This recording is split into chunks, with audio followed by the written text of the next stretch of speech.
while I've got Glenn here, I want to ask him. He's the disaster director for LCMS World Relief, and I just want to have him explain to you what the disaster initiative spearheaded by LCMS World Relief is all about. Hi, Glenn. Tell us about it, will you?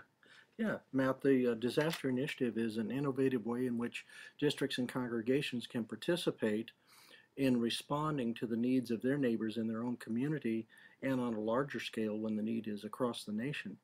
In the Disaster Initiative, basically each district has an appointed district disaster response coordinator. Yeah. And that coordinator pulls together a team of 4 to 6 people across the district, and then that team and that coordinator, when a disaster occurs in the district, respond locally.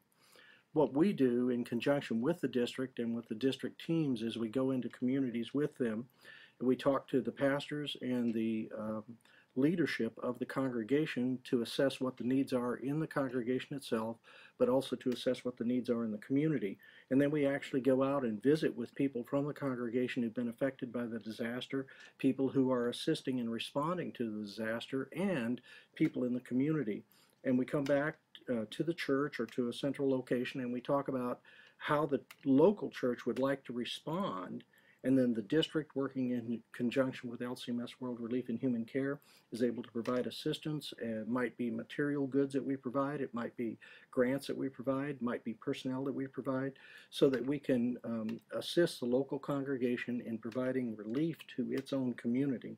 And that's the basis behind the Disaster Response Initiative. That's beautiful stuff. How does this relate to the Lutheran early response teams? Well, the Lutheran Early Response Team, that's another segment. First, we do congregational preparedness training to have congregations ready in advance. And then for those volunteers who would like to, those people who would like to volunteer when a disaster occurs, we provide what's known as pre-training for them. So they receive a credential from LCMS World Relief and Human Care to certify that they've had disaster pre-training, and this allows them to get on disaster scenes, to get into disaster scenes, and to serve on a disaster scene because they have this credential from what's known as a standard development organization. Now you have to have that by 2010 or 2011. There are guidelines in place that are asking us not to send volunteers unless they've had pre-training.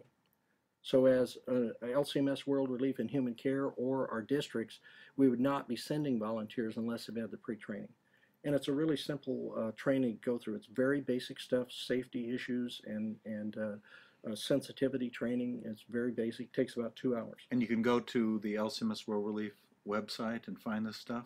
You can. Actually, the training manual for congregational preparedness and for Lutheran early response teams are on our website right now. Very good. Thanks a million, Glenn. Thank Take you. care.